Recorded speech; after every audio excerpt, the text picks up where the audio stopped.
是食饭皇帝大，行政院农委会农粮署为了要来推广咱台湾家己生产的五谷，特别和台中出名饭店业者做伙合作来推出秋风香宴。每一出料理拢是用咱家己生产的五谷来煮食。咱看到黄豆啊、红梨，还有荞麦，用意大利的手路配合其他的食材，简单几步，家己伫厝内就当轻轻松松煮国际级的料理。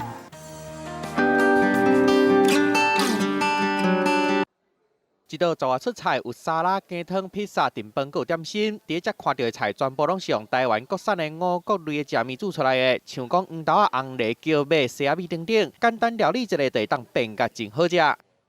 意大利的料理手法，东西融合，然后运用这些五谷杂粮的特性，然后设计出一套的套餐。入菜的五谷杂粮呢，几乎用到的部分的比例已经接近了70%了。为了推广台湾五谷类的食米，农粮署去台中甲饭店业者合作，用台湾出产的五谷类，加上意大利的方式来料理，让人吃到在地好滋味。让国人了解说，我们国产杂粮其实是有一个非常多元的应用，不管是入火锅、中餐、西餐，各种方式都是非常适宜的。